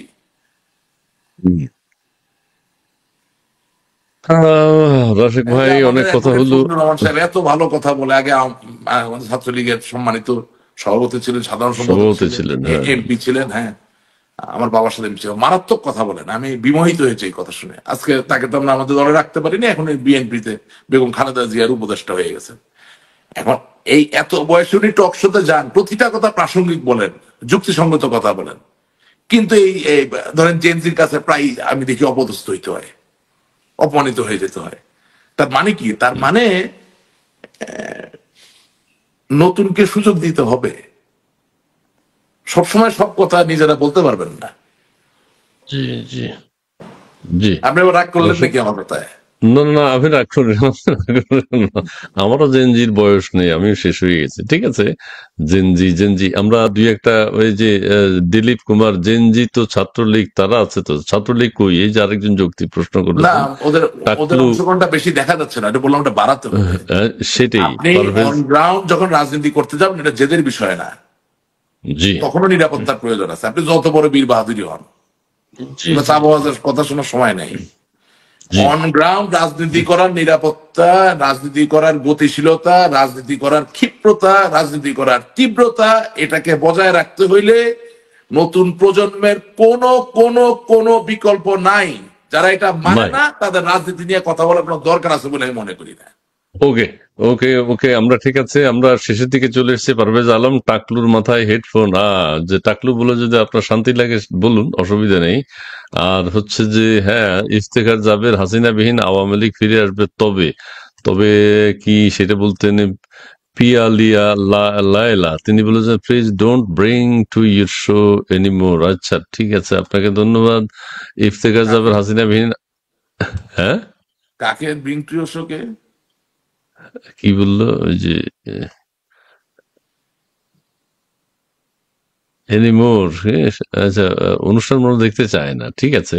আচ্ছা, ওকে। উম, আচ্ছা, অনেকে বলে, অনেকে আমাকে টাকলা বলেছেন, ঠিক আছে। আমাদের ওই যে রাশেক ভাই সম্পর্কে অনেক ভালো কথাও বলছেন অনেকে। ঠিক আছে, সবকিছুই ঠিক আছে। এইভাবে চলতে থাকবে। তবে যে কথাটি আমাদের আজকে সামারি, সেটা হচ্ছে আওয়ামী লীগের একজন মুখপাত্র দরকার, যিনি সঠিক নির্দেশনা দিবেন, নেতৃস্থানীয় নেতাদের কাছ থেকে পরামর্শ নিয়ে যিনি কথাগুলো বলতে পারবেন গুছিয়ে, এবং নেতা কর্মীরা যার উপর বিশ্বাস রাখবে, আস্থা রাখবে, তিনি কথাগুলো বলবেন, এবং তার কথা অনুযায়ী আওয়ামী লীগকে, ছাত্রলীগ তো নিষিদ্ধ করা হয়েছে, আওয়ামী লীগকে চলতে হবে। কিন্তু এই না হলে বিশৃঙ্খল ভাবে এখন আওয়ামী লীগ যেভাবে মাথা রাস্তায় নামে বা কথা বলে, নিজেরা নানান ষড়যন্ত্রের শিকার হচ্ছে, গ্রেফতার করা হচ্ছে, মব ভায়োলেন্স করা হচ্ছে, সন্ত্রাস করা হচ্ছে, এটা চলতে পারে না। আমার মনে হয় রশিক ভাইও যে কথাটি বলেছেন, ঠিক আছে, আপনার রিয়েলাইজেশন থেকে আপনি অনেক কথা বলে যাচ্ছেন, সত্য কথা বলছেন, না, ঠিক আছে, আরেকটা কিন্তু কথা অনেকের আমার আবার বাদ সেটি চলে ভালো যাবে, লাগে। একটা কথা আমি একটু বলতে চাই। হ্যাঁ, জি। যেই কারণে আমাদের রাজনৈতিক মোমেন্টামটা তুলতে কষ্ট হচ্ছে সেটা হচ্ছে, দেখেন, ওই 70-এর দশকে বা 60-এর দশকে বঙ্গবন্ধুর হাত ধরে তারাই আওয়ামী লীগের নেতৃত্বে আসতেন, যাদেরকে জি। তাদের এলাকা এবং তাদের আমাদের দেশের মানুষ খুব ভালোভাবে চিনতেন। যার দরুন তাদেরকে যখন গ্রেপ্তার করা হতো বা কোনো মিথ্যা মামলা দেওয়া হতো, অটোমেটিক্যালি একটা সহানুভূতি বা একটা সিম্প্যাথির জায়গা তৈরি হয়ে যেত। আজকে যারা মানে সোকল একটা ধরেন নেতৃত্বের জায়গায় আছে বা নেতৃত্বের অথরিটি নেই, এদেরকে অ্যারেস্ট করলে কোনো সহানুভূতি তৈরি হয় না, কারণ এদের তো কেউ চেনে না, এদেরকে তো কেউ জানে না। তাদেরকে চিনছে মন্ত্রী হওয়ার পরে। কি মন্ত্রী? মাখন, কি বল্টু, পল্টু। আগে তো কিছু ছিল না। বঙ্গবন্ধুর সময় ট্রেনটা ছিল আগে নেতা হবেন, আগে দেশের মানুষকে চিনবে, জানবে, তারপরে আপনি মূল্যায়িত হবেন, মানে কি বলে, আপনার নির্বাহী ক্ষেত্রে যে মন্ত্রী হলেন বা হয়তোবা সংসদ নির্বাচন করে সংসদ সদস্য হলেন। কিন্তু এত ট্রেন্ড উল্টা। এখন যে অ্যারেস্ট হচ্ছে সে লোক যত ভালোই হোক বা নিরপরাধ হোক, তার জন্য কোনো সহানুভূতি তৈরি হয় না, কারণ দেশের মানুষ চেনে না তো তাকে, কোনো কানেক্টিভিটি তো নাই। রাজাক ভাই, এই কথাগুলো কি আপনি মানে সংগঠিত ছিলেন যখন 24-এর আগে কথাগুলো আপনাদের ফোরামে আলোচনা হতো বা হ্যাঁ, কথাগুলো আপনি, উঠতো, আমাদের কোনো ফোরাম ছিল বলতেন? না, আলাপ করার কোনো ফোরাম ছিল না, দিস ইজ রং। কখনো ছিল না? না, কখনোই ছিল না, কখনোই ছিল না। আপনি আওয়ামী লীগের সত্য কথা বলতে গেলে নিগৃহীত হয়েছে। আপনি এখানে যে ডক্টর কলিমুল্লাহকে নিয়ে আসেন না মাঝে মাঝে, হুম, হুম, হুম, তো হুম, ধরেন ডক্টর কলিমুল্লাহ কি দীপু মনির যে শিক্ষা ব্যবস্থার যে অবদান সেটা নিয়ে উনি আলাপ করছিলেন না, পুরস্কার পাইছেন না উনি। হুম, হুম, হুম, হুম। তো কথা হচ্ছে, আপনি যখনই সত্য কথা বলছেন আপনি পুরস্কার পাবেন, এটাই বাস্তবতা। আপনি মনে করেন ডক্টর মঞ্জুরে যে নদী রক্ষা কমিশনের যিনি চেয়ারম্যান ছিলেন, উনি তো, আমি আমি যতটুকু জানি, ভুল না করলে মানে বঙ্গবন্ধুর পরিবারের আত্মীয় স্বজনদের নিকট আত্মীয়, শিক্ষিত মানুষ, পিএইচডি করছেন আমেরিকা থেকে। তো আপনি বলেন তো তার ক্রাইমটা কি ছিল, সে যে নদী রক্ষার চেয়ারম্যান থেকে বাদ পড়ে গেল? কারণ সে দীপু মনির বিরুদ্ধে কথা বলছে যে বালু তুলে এলাকায় কিছু রাখতেছে না। এখন এই এক মন্ত্রীর বিরুদ্ধে কথা বলার জন্য যদি একটা নদী রক্ষা কমিশন, কথা বলছেন কমিশন, সে কমিশনের চেয়ারম্যান যে বাদ করে যায়, এটা এর চেয়ে বড় উদাহরণ তো দেওয়া লাগে না। ধরেন আমরা, আপনি, আমি তো বলছি, ইউটিউবে রাশেক রহমান লিখলে আপনি আমার চ্যানেল পাবেন, যেখানে 2 থেকে 3 হাজার আমার বক্তব্য, পাবলিক বক্তব্য রয়েছে, এবং কোথাও আমি আজকে যা বলছি ব্যতিক্রম কিছু বলিনি, সবসময় কথা বলেছি। এবং আজকের এই দিনে যে আমরা উপস্থিত হব, এই অবস্থা যে আমাদের হবে, এটাও আমি বলেছি। সেজন্যই হয়তোবা বিভিন্ন ভাবে আমি নিগৃহীত হয়েছি। কিন্তু সেটা তো আমি এখন আওয়ামী লীগ ক্ষমতায় চাইলেও বলতে পারি নাই, কারণ আমারও তো ঘাড়ে কয়টা কয়টা মাথা আছে, এটা হিসাব করে চলতে হইতো। কিন্তু বলি না, এটা তো সঠিক না, আমরা তো বলেছি। আপনি মনে করেন শরীফার যে ঘটনা যেটা তৈরি হলো, সেই ঘটনা তৈরি হওয়ারও 15-20 দিন আগে যাকে বললে কাজ হবে তাকে আমি বলেছি। কিন্তু আমাদের তো বয়স কম, কথা তো যদি বলে যে আচ্ছা বাধ্য আছে, চিন্তা করার দরকার নেই, কি বলবেন? না, ঠিক আছে, অল আই শুধু এম শুধু all I am trying to tell you যে আশাহত হওয়ার কিছু নাই। মানুষ পড়ে যাওয়ার পরেও তো উঠে দাঁড়ায়, বরঞ্চ জি, আরো জোরালো এখন ভাবে উঠে দাঁড়ায়। এগিয়ে আপনি যাওয়ার যে কথাই পড়ে বলতে হবে গেছেন, এখন। আপনি জি। যে পড়ে গেছেন, এটা স্বীকার না করেন তো উঠে দাঁড়াবেন কেমনে? নোয়েল গ্যালাগার নামে একজন গীতি কবি ছিলেন, তার ব্যান্ডের নাম ছিল ওয়েসিস। যুক্তরাজ্যে our friends from the north নামে একটা নাটকের ভিতরে সে একটা গান লিখেছিল। গানের ভিতরে সে বলতেছে যে আমি প্রতিদিন বিছানার মধ্যে শুইয়া বিপ্লব করতেছি। তো চোখ বন্ধ করলে বিপ্লব কেন, বিপ্লবের বড়টাও করা যায়, কিন্তু বিছানায় শুয়ে আছেন তো ভাই। আচ্ছা রাশেক ভাই, সিঙ্গারের কথা যেটা আপনি বললেন, আপনি তো গান করতেন এক সময়, না? খুব ভালো গান করতেন, শুনছি, আমি শুনেছি, আমি দেখি নাই, কিন্তু আপনার গানও আছে, আপনার ইউটিউবে আছে সম্ভবত। হ্যাঁ, আছে আছে। এই গান কখনো অনলাইনে গান নেন না? আমরা তো শেষ হয়ে গেছে, দেশ নিয়ে আর আলোচনা করতে চাই না। আমাদের ঠিক আছে। আমাদের গান, আমাদের তো গান বেজেই গেল। আচ্ছা। আমাদের বিশ্বাস, আমাদের অঙ্গীকার, আমাদের স্বপ্ন, এটা কিভাবে আঘাতপ্রাপ্ত হয়েছে আপনাকে আসলে ভাষায় বোঝানো যাবে না। যাক, আওয়ামী লীগকে এখন ঘুরে দাঁড়াতে হবে, এটাই সত্য। ঠিক আছে, অনেক কথা বলেছেন, আপনি পড়ে গেছেন, এটা অবশ্যই ঘুরে স্বীকার দাঁড়াতে করতে হবে, হবে। আপনি অবশ্যই ঘুরে শুয়ে দাঁড়াতে আছেন। হবে। হ্যাঁ, হ্যাঁ, ঘুরে দাঁড়াতে হবে। ঘুরে দাঁড়াতে হবে। মুক্তিযুদ্ধ, স্বাধীনতার সপক্ষ শক্তি আওয়ামী লীগকেই বুঝায়। আওয়ামী লীগকে সবাই কলঙ্কিত করেছেন গত 16 বছর, যে এই আওয়ামী লীগ কিছু বুঝে না, মুক্তিযুদ্ধের চেতনা বিক্রি করে, জয় বাংলার কথা বলে। কিন্তু সত্যিকার অর্থে এখন দেখা যাচ্ছে যে না, আওয়ামী লীগই বলতো স্বাধীনতার সপক্ষে কথা, আওয়ামী লীগই স্বাধীনতার, মুক্তিযুদ্ধের জয় বাংলা স্লোগানটা দিত, অন্য কেউ এখন আর দিচ্ছে বলে তো আমরা জানছি না, বুঝতে না না, পারছি না। কিন্তু এরা এখন যারা, পোট্রে করতেছে অন্যভাবে ভাই, আপনিও এটা করেন না, এই জিনিসটা করেন না। জি, এরা পোট্রে করতেছে, এরা দেখাচ্ছে যে আওয়ামী লীগ স্বাধীনতার কথা বলতো নিজের ব্যক্তি স্বার্থে। এই কথাটা বলছে। হ্যাঁ, আপনি ভাই এটা এটা এটা এটা আপনি এড়িয়ে যান না। না, ওরা কেন কিন্তু এই সুযোগ একেবারে, পাচ্ছে? হ্যাঁ, আজকে ওরা সুযোগ পাচ্ছে, শুনেন, কথা বঙ্গবন্ধু শেষ হবে না। শতবার্ষিকী উদযাপন করতে গিয়ে কত হাজার কোটি টাকার ব্যবসা হয়েছে, এটা অস্বীকার করতে পারবেন? না, অস্বীকার তা করার আপনি কোনো কি আপনি সুযোগ কি নেই। বঙ্গবন্ধু উঠাইলেন না নামাইলেন?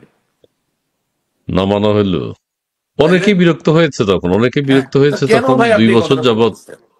হ্যাঁ, আওয়ামী লীগের অবশ্য।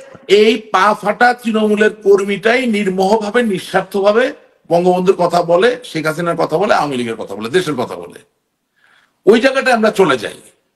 আমরা কেন এত প্রতিকূলতার সম্মুখীন হচ্ছি, আমাদেরকে তো ফিল করতে হবে।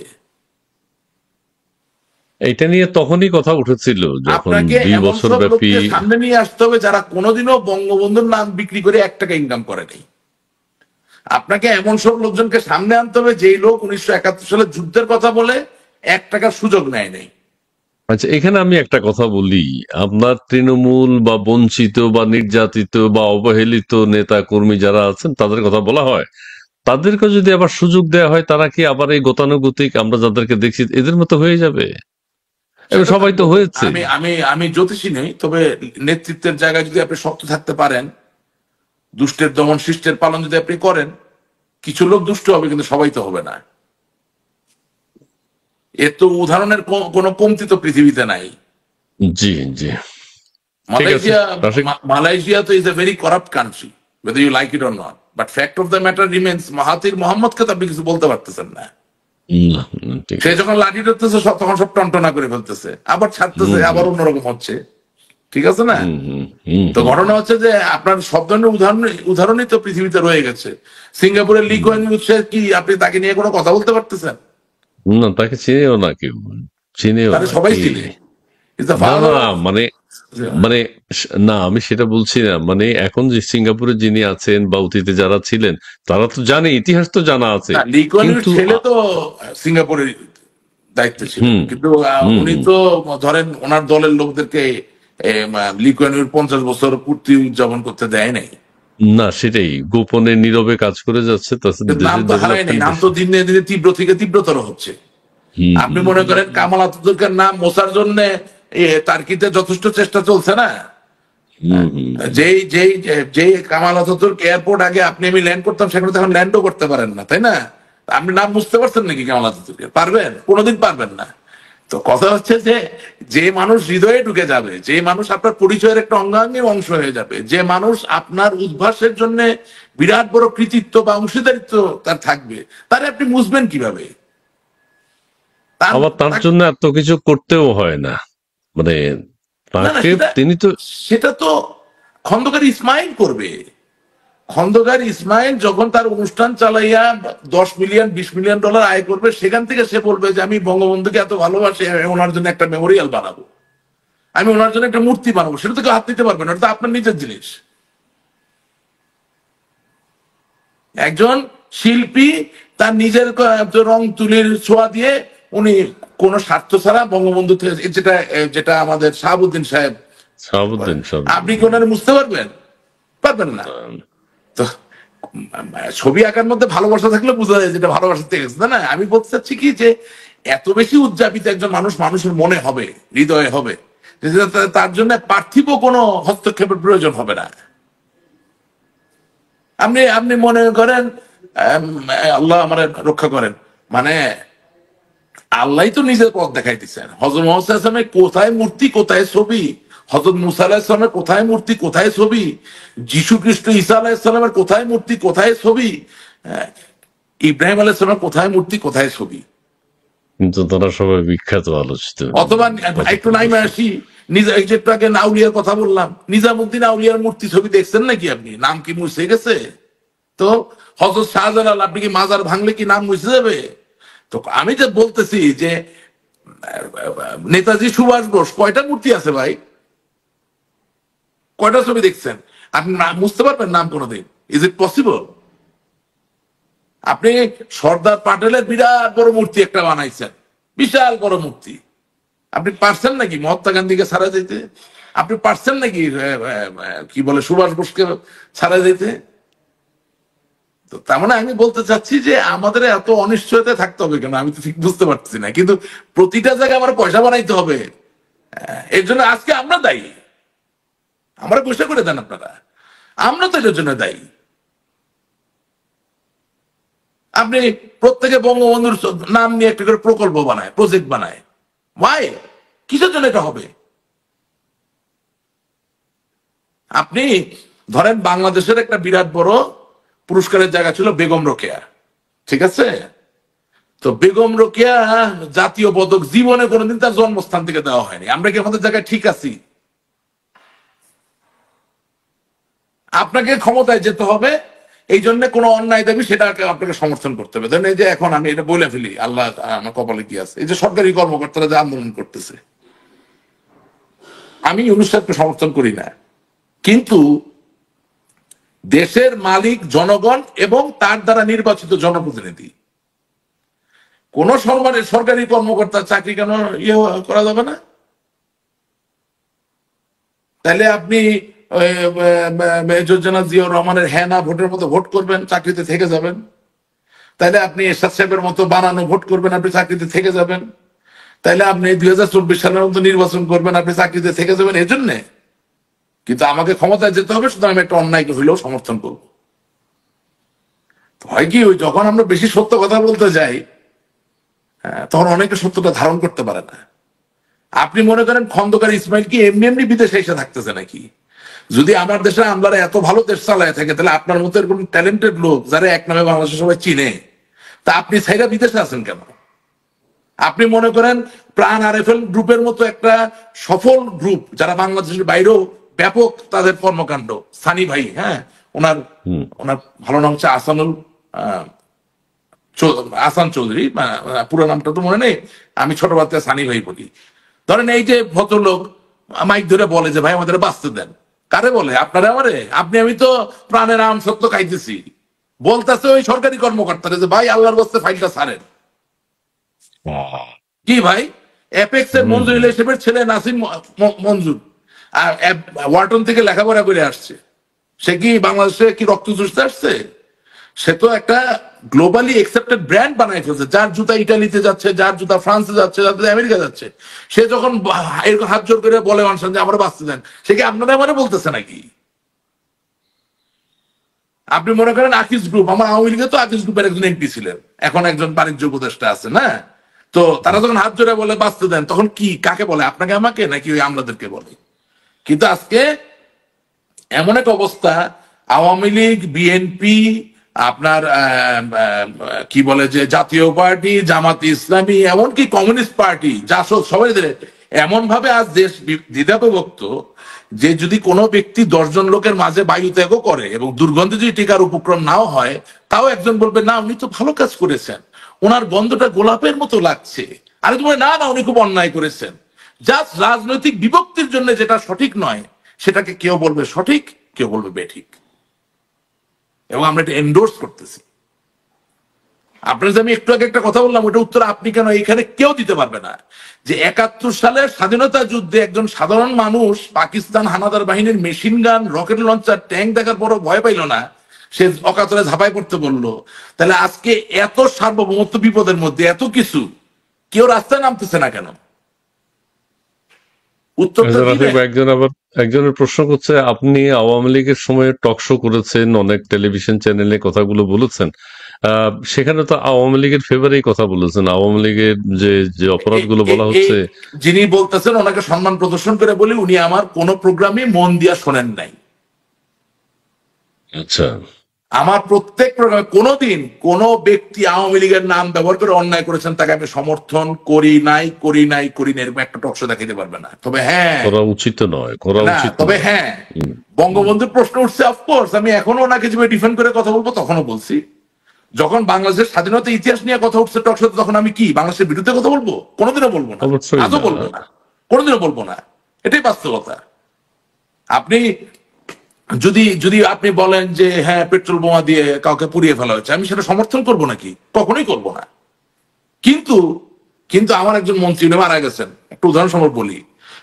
জাতীয় মাতৃদুগ্ধ দিবস থাকে না, আন্তর্জাতিক মাতৃদুগ্ধ দিবস, হ্যালো, উনি এক প্রোগ্রামে গেছে, ইটিভিতে, পান্না সাহেব উপস্থাপক, ভালোই উপস্থাপনা করতেন, এখন তো করছেন আবার ইটিভিতে।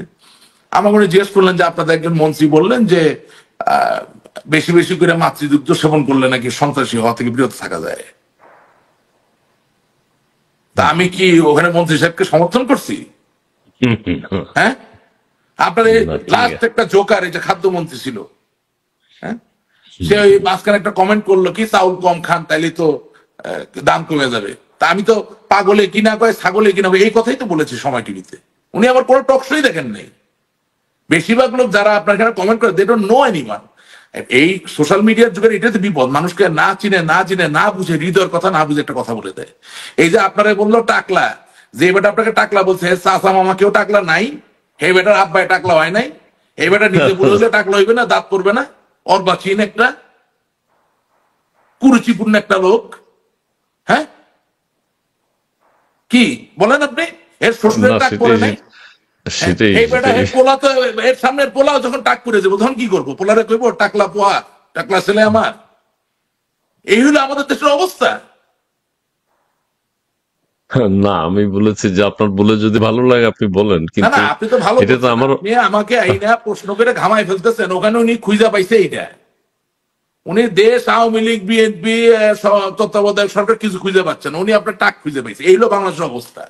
আমি তো আপনাকে এটা বললাম। এবং কালকে আমি একটা ভিডিও ক্লিপ দেখছি যে করাপশন ইজ নট ব্যাড। কথাটা বুঝেন, corruption is bad not bad, দুর্নীতি খারাপ নয়, as long age I am part of it. ততক্ষণ দুর্নীতি খারাপ নয় যতক্ষণ আমি দুর্নীতির অংশ বটে নিছি। তা আপনি সেই দেশের সরকারি কর্মকর্তারা ঠিক করবেন কেমনে? কিভাবে ঠিক করবেন? ঠিক আছে। তো রসিক ভাই, আমাদের আমাদের আজকে লং টাইম 1 ঘন্টা 12 মিনিট হয়েছে। আপনি চমৎকার বলেছেন, অনেক দিক নির্দেশনামূলক কথা আছে আপনার, অনেক পজিটিভ কথা আছে, সেগুলো কিন্তু আসলে হ্যাঁ, এগুলো সবার মধ্যেই এই প্রশ্নগুলো তৈরি হয়েছিল, কিন্তু 16 বছর অনেকে হয়তো আপনারা বলেননি, কিন্তু আপনি আপনার টক শো গুলোতে আমরা হয়তো সেটা ফলো করেছি। আমাদের কোনো ফোরাম ছিল না, আমার যেটুকু ফোরাম পাইছি আমি খুব জোরে সোরে বলছি, নাহলে তো হারাই যেতাম। আপনি কি মনে করেন ফোরাম ছিল না সেটা বলছেন? শত্রু ভাবাপন্ন লোকের সম্মুখীন আমি হয়েছি গত 16 বছর। এটা আমি আমার আর্থসামাজিক প্রেক্ষাপট থেকে একটা শক্তিশালী অবস্থানে আছি বলে আমার কিছু করতে পারে না, নাহলে আমার খুঁজে পাইতেন না আপনারা। কি বলেন, কি অবস্থা, কি করে নাই? পত্রিকা থেকে শুরু করে কোন জিনিস ব্যবহার করে নাই আপনি মনে করতেছেন? আচ্ছা, আমি তো আপনাকে ছোট একটা কথা বলে আমার প্রোগ্রাম শেষ করে দিব। ধরেন আমার আব্বা এবং আমার খালু, তো আমার আব্বাকে তো অনেকেই আপনারা চেনেন, আমার খালুকে উনি ফ্রান্স থেকে, আপনার আম্মাকেও চিনি। আমার খালু ফ্রান্স থেকে অর্থনীতিতে পিএইচডি করছেন, 6টা ভাষায় কথা বলতে পারেন, অসম্ভব শিক্ষিত মানুষ, শৌখিন মানুষ। আমার আব্বা আর ওনারা দুইজনে মিলে 95 সালে 1995, তখন তো আওয়ামী লীগ সরকারে না, তখন তারা বোয়িং 747 দুইটা প্লেন কিনা তারা প্রথম বাংলাদেশের বেসরকারি পণ্যবাহী এয়ারলাইন্স বানাইলো। চালাইতে পারে নাই, লস হয়েছে, বন্ধ করে দিতেছে। কিন্তু জিনিসটা আমি বলছি কেন, আমি তার ছেলে, আমি হেলিকপ্টারে চললে পত্রিকায় নিউজ করায়, আর 2 দিন আগে খাইতে পারতো না, সিরা লুঙ্গি পরে ঘুরতো, নেতা হওয়ার কারণে চুরি করে পয়সা বানাইছে, হে হেলিকপ্টারে গেলে কোনো অসুবিধা নেই। This is what was going on. আপনি বুঝেন কথাটা? জি, জি। ধরেন আমার দাদা 1927 সালে ম্যাথমেটিক্সে মাস্টার্স করছে, 1927 সালে। আমি তার নাতি, আমি হেলিকপ্টারে নিউজ করাই। আমি যে বলতেছি, আমি আমার ব্যবসায়িক কাজে হেলিকপ্টার ট্রেনে কি সাথে আমার, আমি তো আমার হালাল টাকা, আমার তো সরকারি কোনো পদ পদবিও ছিল না। But this is ওয়ের the jealousy light. এই অবস্থা ছিল দলের ভিতরে। আমার নানা তো অবিভক্ত পাকিস্তানের পুলিশের আইজি ছিল, মন্ত্রী ছিলেন, এমপি ছিলেন। আমি আজকে কথাটা বলতেছি যে আমাদের রাজনীতি কোথায় গেছে, যে আমাদের দেশের রাজনীতির স্ট্যান্ডার্ড ঠিক হচ্ছে এমন সব লোকদের দ্বারা যাদের নিজেদেরই কোনো স্ট্যান্ডার্ড একসময় ছিল না। এবং অ্যাকচুয়ালি শেরে বাংলা, একে ফজলুল হক এই যে যেই সংস্কারগুলো করেছেন, এগুলার সুদূর প্রসারী ফলাফল হচ্ছে বাংলাদেশে আজকে সমাজের টোটাল যে বস্ত্রহীনতা, যে ফ্যাব্রিকটা যে ভেঙে চুরে চুরমার হয়ে যাচ্ছে, এটা একটা অন্যতম কারণ। উনি মুসলমানদের মাঝে জনপ্রিয় হওয়ার জন্য কিছু সিদ্ধান্ত নিয়েছিলেন, কিন্তু সেটা সুদূর প্রসারী ফলাফল হচ্ছে আজকের বাংলাদেশ। মানে সবকিছু কিন্তু আপনি আওয়ামী লীগ বিএনপিকে দোষ দিতে পারবেন না। অনেক কিছুর জন্য আবার অনেক লোকজন দায়ী আছেন, যারা ইতিহাসে নাম লেখা আছে কিন্তু তাদের নিয়ে ঠিক মতো আলাপ আলোচনা হয় না। এটা আরেকদিন আলাপ করবো।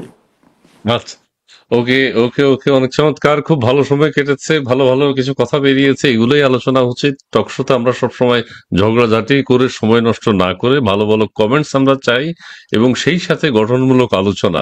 আসলে দেশের মানুষ কিভাবে শিখতে পারবে একজন রাজনৈতিক ব্যক্তিত্বের কাছ থেকে, কি কথা শুনলে দেশের মানুষের ছেলে মেয়েদের উপকার হবে, কি ধরনের কথা বললে তারা ইতিহাস সম্পর্কে জানতে পারবে, এগুলো আলোচনার দাবি রাখে। এবং আমাদের একটা সুস্থ সুন্দর জাতি তৈরি করতে হবে, আমাদের একটা শিক্ষিত নেশন তৈরি করতে হবে, যেটি আমরা ভুলে যেতে বসেছি, আমরা হারিয়ে ফেলেছি। আমাদের এই যে বিভিন্ন ধরনের প্রশ্ন আমরা দেখতে পাই, এগুলো রুচিশীল প্রশ্ন নয়। কিছু কিছু ভালো প্রশ্ন আছে, তাদেরকে অভিনন্দন জানাই, স্বাগত জানাই। তবে আমাদের ব্যবসায়ীরা এখন খুব বিপদে আছেন এই সরকারের সময়, এটি অন্তত বলি। কারণ একজন বলেছেন গতকাল যে তারা জিন্দা লাশ।